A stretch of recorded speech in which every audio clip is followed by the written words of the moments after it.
여러분, 지금 어떤 투자처에 가장 깊은 관심을 집중하고 계실까요?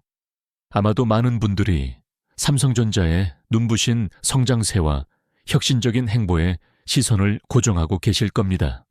대한민국에서 주식 좀 한다는 사람치고 삼성전자 한 주 안 담아본 사람이 어디 있겠습니까? 하지만 모든 이들이 거대 기업의 화려한 발걸음에 열광하며 언젠가는 10만 전자가 오겠지 라며 희망 고문을 견디는 바로 이 시점. 놀랍게도 10년 전에 그 익숙한 대박 신호탄을 다시 한번 힘껏 쏘아 올린 숨겨진 보석 같은 산업이 있습니다. 아니, 이제는 보석을 넘어 거대한 현금 인출기가 되어줄 준비를 마친 섹터라고 부르는 게 맞겠네요. 당신의 투자 지도를 완전히 뒤바꿀, 이제는 절대 놓쳐서는 안 될 10년 만의 거대한 기회가 지금 바로 우리 눈앞에 선명하게 펼쳐지고 있습니다. 오늘 시니머니에서는 삼성전자의 그늘에 가려져 우리가 미처 보지 못했던, 하지만 지금 당장 삼전을 팔아서라도 옮겨 타야 할 정도로 강력한 이 종목들의 실체를 낱낱이 공개하겠습니다.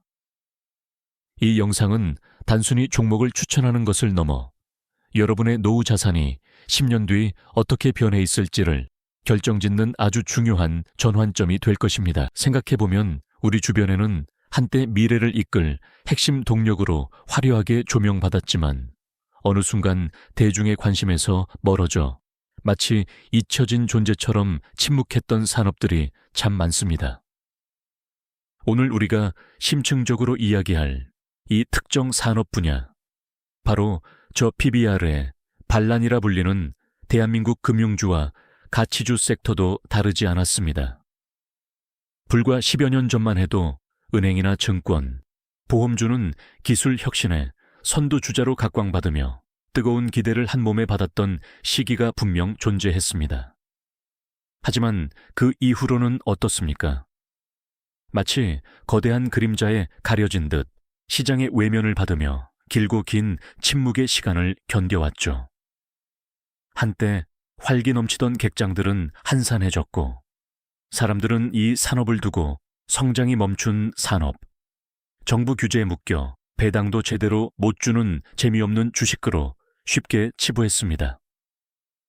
투자자들의 관심은 오직 반도체나 2차 전지 같은 가장 빛나는 별에만 집중되었고 금융주들은 제대로 된 가치 평가조차 받지 못한 채 장부상 가치의 절반도 안 되는 가격에 거래되는 수모를 겪었습니다. PBR이 0.3배, 0.4배라는 것은 회사를 지금 당장 다 팔아서 청산해도 주가보다 돈이 더 많이 남는다는 소리인데 시장은 그만큼 이들을 철저히 무시해왔던 겁니다.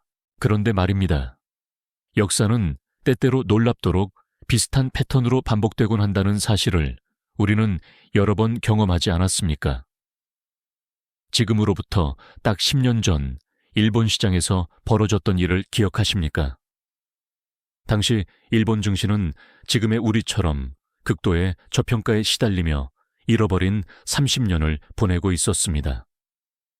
그때 아무도 주목하지 않던 일본의 기업들이 거버넌스를 개선하고 주주 환원을 늘리기 시작하자 니케이 지수는 사상 최고치를 경신하며 폭발적으로 날아올랐습니다.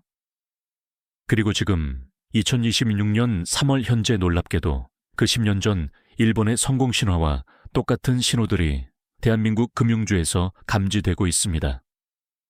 아니, 어쩌면 그 당시보다 훨씬 더 강력하고 명확한 신호들입니다. 정부가 추진한 기업 밸류업 프로그램이 이제 단순한 정책을 넘어 기업들의 생존 전략으로 자리 잡았기 때문입니다.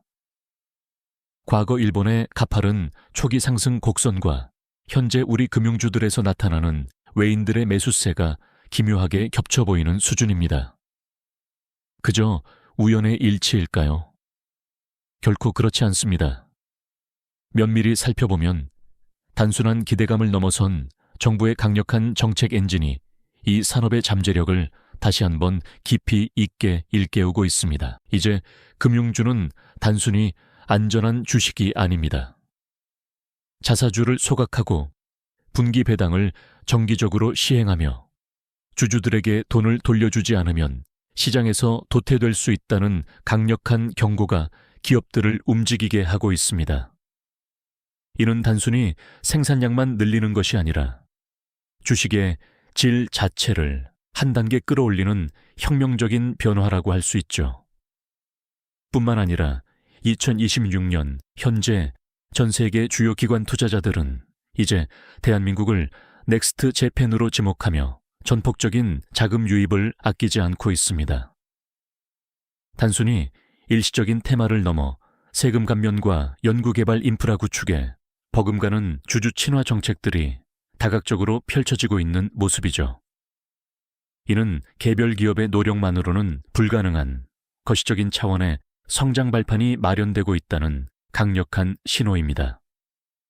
해외 유력 경제 매체인 블룸버그나 로이터의 헤드라인에서는 한국 금융주의 극적인 부활을 알리는 기사들이 연일 쏟아지고 있으며 저명한 투자 전문가들의 인터뷰에서는 한국 주식시장에 르네상스가 열렸다는 표현까지 심심찮게 등장하고 있습니다. 그렇다면 과연 이 금융산업이 삼성전자의 아성을 넘어 새로운 시대를 열어갈 수 있는 진정한 동력은 무엇일까요?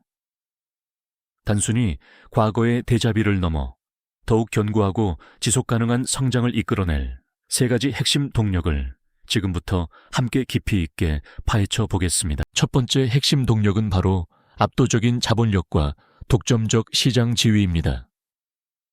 KB금융, 신한지주, 하나금융지주와 같은 거대 금융사들은 대한민국 경제의 혈관 그 자체입니다. 이들은 단순히 좋다는 수준을 넘어 누구도 쉽게 넘볼 수 없는 거대한 자본의 성체를 쌓아 올렸습니다. 마치 험준한 산맥처럼 말이죠. 이러한 자본력은 수십 년 동안 축적된 신뢰의 결과물이며 단기간에 신생 핀테크 기업들이 따라잡을 수 없는 깊이와 폭을 자랑합니다. 특히 2026년 3월 현재 주요 금융지주들의 당기순이익은 역대 최고치를 갱신하고 있습니다. 고금리 시대의 끝자락에서 벌어들인 이 엄청난 이익은 이제 고스란히 주주들의 몫으로 돌아갈 준비를 마쳤습니다. 과거에는 정부 눈치 보느라 곳간에 쌓아만 두었던 그 엄청난 현금들이 이제는 자사주 소각과 고배당이라는 이름으로 여러분의 계좌로 흘러 들어오기 시작했다는 뜻입니다. 두 번째 핵심 동력은 바로 글로벌 공급망에서의 필수적인 현금 흐름 역할입니다. 모든 산업은 돈이 돌아야 움직입니다. 반도체를 만들든 전기차를 만들든 결국 그 자금을 융통하고 보증하는 것은 금융의 역할입니다. 글로벌 경제를 움직이는 거대 산업들의 생산 라인 뒤에는 항상 이들이 버티고 있습니다. 마치 거대한 건축물을 지탱하는 주춧돌처럼 말이죠. 특히 최근처럼 지정학적 리스크가 커지고 금리 변동성이 극심한 시기에는 이들 금융주의 안정적인 현금 창출 능력이 더욱더 전략적으로 부각될 수밖에 없습니다. 특정 국가나 소수의 기업만이 독점적으로 수행할 수 있는 이 금융 허브의 위치는 단순히 돈을 버는 것을 넘어 국가 경제의 생사 여탈권을 쥐고 있는 것과 같습니다.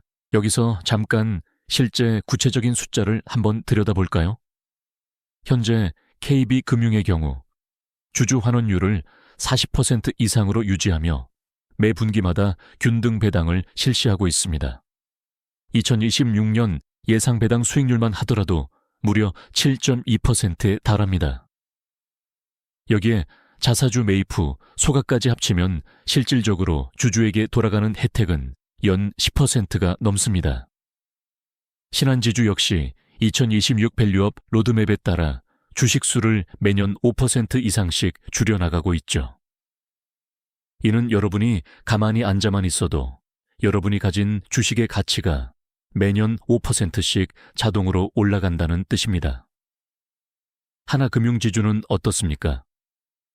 현재 PBR이 0.55배 수준으로 여전히 심각한 저평가 구간에 머물러 있습니다. 이는 앞으로 주가가 제 가치를 찾아가는 과정에서만 50% 이상의 시세 차익을 기대할 수 있다는 계산이 나옵니다. 마지막 세 번째 핵심 동력은 바로 강력한 정부 정책 지원과 거대 시장의 수요 폭발입니다. 과거에는 금융업이 정부의 규제 대상이었다면 이제는 정부가 앞장서서 이들의 몸값을 올리라고 독려하고 있습니다. 특히 2026년에는 배당 소득에 대한 분리과세 혜택이 강화되면서 고액 자산가들뿐만 아니라 일반 개인 투자자들에게도 배당주의 매력이 폭발하고 있습니다. 여기에 더해 은퇴를 앞둔 베이비 부머 세대들의 안정적인 현금 흐름에 대한 수요가 그야말로 폭발적으로 증가하고 있습니다. 이제 사람들은 1%도 안 되는 주가, 변동성에 일희일비하기보다 7, 8%의 배당을 따박따박 주는 금융주를 연금 대신 선택하고 있습니다. 자, 그렇다면 이 좋은 주식들을 어떻게 담아야 효율적일까요? 무턱대고 일반 계좌에서 사시는 것은 하수입니다. 진정한 부자들은 절세라는 무기를 사용합니다. 바로 IS 개인 종합 자산관리 계좌와 연금 저축 펀드입니다. 금융주는 배당금이 많이 나오기 때문에 15.4%의 배당소득세가 꽤 부담될 수 있습니다. 하지만 ISA 계좌를 통해 투자하면 배당금에 대해 비과세 혜택을 받거나 낮은 세율로 분리과세를 적용받을 수 있습니다. 연금저축펀드에서 운용한다면 배당금을 받는 즉시 재투자하여 복리의 마법을 극대화할 수도 있죠. 1억 원을 투자해서 연 7% 배당을 받는다고 가정했을 때 세금만 아껴도 1년에 수백만 원의 추가 수익이 발생하는 셈입니다. 여러분, 이제 결론을 내릴 때입니다. 10년 전의 아쉬움을 뒤로하고 지금 이 순간 우리에게 다시 찾아온 이 금융주의 기회는 단순한 우연이 아닙니다. 삼성전자가 위대한 기업임은 분명하지만 지금 당장 여러분의 계좌를 불려주고 노후를 책임질 현금 흐름의 주인공은 따로 있습니다. 1만 2천년 전 고베클리 테페의 거석들이 인류의 시작을 새로 썼듯이 지금 우리 눈앞의 금융주들은 대한민국 투자의 패러다임을 새로 쓰고 있습니다. 과거에 이와 비슷한 기회를 놓쳤다고 아쉬워할 필요는 전혀 없습니다. 오히려 지금 이 순간 과거와는 비교할 수 없는 더욱 강력한 정책적 동력과 자본력을 등에 업고 새로운 시대를 활짝 열어갈 준비를 완벽하게 마친 이 산업의 진정한 가치를 발견하십시오. 남들이 삼성전자의 1% 등락에 일희일비할 때 여러분은 조용히 7%의 배당과 30%의 저평가 해소라는 두 토끼를 모두 잡으시길 바랍니다. 그것이 바로 시니머니가 추구하는 진짜 부자의 길입니다. 단순히 주가가 오르길 바라는 기도가 아닌 기업이 벌어들인 돈을 당당하게 요구하고 받아내는 권리.